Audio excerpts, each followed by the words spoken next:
ಪ್ರೀತಿಯ ಸ್ನೇಹಿತರೆ, S study YouTube ಚಾನಲ್ಗೆ ನಿಮಗೆಲ್ಲರಿಗೂ ಸುಸ್ವಾಗತ ಸ್ನೇಹಿತರೆ. ಪ್ರೀತಿಯ ಸ್ನೇಹಿತರೆ, ಇತ್ತೀಚಿನ ದಿನದಲ್ಲಿ ಕರ್ನಾಟಕದಲ್ಲಿ ಹಲವಾರು ಇಲಾಖೆಗಳಿಂದ ಒಂದು ಉದ್ಯೋಗಗಳ ಅಧಿಸೂಚನೆ ಹೊರಡಿಸಲಾಗಿದೆ ಸ್ನೇಹಿತರೆ.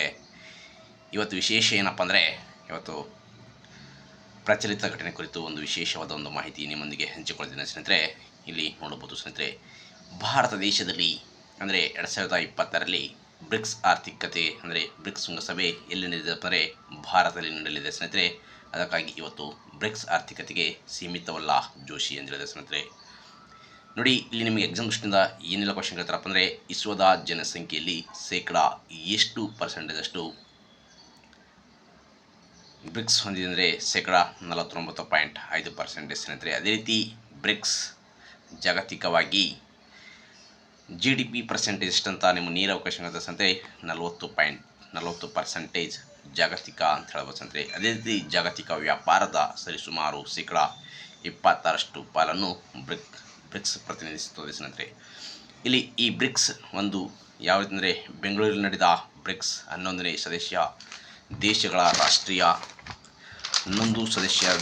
ರಾಷ್ಟ್ರೀಯ ಪ್ರಮಾಣೀಕರಣ ಮುಖ್ಯಸ್ಥ 5ನೇ ಬ್ರಿಕ್ಸ್ ಶೃಂಗಸಭೆ ಪ್ರಹ್ಲಾದ್ ಜೋಶಿ ಚಾಲನೆ ನೀಡಿದರು.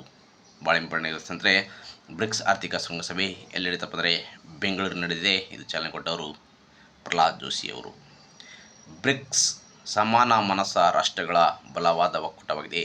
ಇತ್ತೀಚೆಗೆ ಅಂದರೆ ಭಾರತ ದೇಶದಲ್ಲಿ ನಡೆದ ಒಂದು ಬ್ರಿಕ್ಸ್ ಶೃಂಗಸಭೆಗಳಿದೆ ಅಂದರೆ ನಿಮ್ಮ ನೇರವಾಗಿ ಕೇಳ್ತಾರ. ಹಿಂದಿನ ವರ್ಷಗಳಲ್ಲಿ ಅಂದರೆ 2012, 2016, 2021, ಅದೇ ರೀತಿ ಅಂದರೆ ಈ ವರ್ಷ 2026 ಒಟ್ಟಾರೆಯಾಗಿ 4 ಬ್ರಿಕ್ಸ್ ಶೃಂಗಸಭೆಗಳು ಭಾರತ ವಹಿಸಿಕೊಂಡಿದೆ ಅಂತ ಹೇಳ್ಬೋದು. ಬ್ರಿಕ್ಸ್ ಒಕ್ಕೂಟದ ಈ ಸಭೆ Bharat, Brazil, China, Egypt, Ethiopia, Indonesia, Iran, Russia, Saudi Arabia, ದಕ್ಷಿಣ ಆಫ್ರಿಕಾ ಮತ್ತು UAE ಮಾರುಕಟ್ಟೆ ಅಂದರೆ UAE 11 ರಾಷ್ಟ್ರಗಳು ಈ ಬ್ರಿಕ್ಸ್ ಶೃಂಗಸಭೆಯ ಸದಸ್ಯ ರಾಷ್ಟ್ರಗಳಾಗಿವೆ ಸ್ನೇಹಿತರೆ. ಈ ಬ್ರಿಕ್ಸ್ ಭಾಳ ಇಂಪಾರ್ಟೆಂಟ್ ಆಗಿರುತ್ತೆ ಸ್ನೇಹಿತರೆ. ಅದಕ್ಕಾಗಿ ನಿಮ್ಮ ಒಂದು ಮುಂದಿನ ಎಕ್ಸಾಮ್ ದೃಷ್ಟಿಯಿಂದ ಭಾಳ ಇಂಪಾರ್ಟೆಂಟ್ ಇರುತ್ತೆ. ಇದರ ಬಗ್ಗೆ ವಿವರವಾಗಿ ನೋಡಿಕೊಳ್ಳಿ ಸ್ನೇಹಿತರೆ. ಮುಂದಿನ ದಿನದಲ್ಲಿ ಇದರ ಬಗ್ಗೆ ಸಂಪೂರ್ಣವಾದ ಒಂದು ಮಾಹಿತಿ ನಿಮ್ಮೊಂದಿಗೆ ಹಂಚಿಕೊಳ್ತೀನಿ. ನಿಮಗೆ ಇಷ್ಟ ಆದರೆ ನಮ್ಮ SN study YouTube channel like ಮಾಡಿ, ಅದೇ ರೀತಿ ಸಬ್ಸ್ಕ್ರೈಬ್ ಮಾಡಿ, ನಿಮ್ಮ ಸ್ನೇಹಿತರಿಗೂ ಸೇರಿಬಿಡಿ ಅಂತ ಹೇಳ್ತಾ ಮತ್ತೊಮ್ಮೆ ನಿಮ್ಮೆಲ್ಲರಿಗೂ ಧನ್ಯವಾದಗಳು. ಜೈ ಹಿಂದ್, ಜೈ ಕರ್ನಾಟಕ.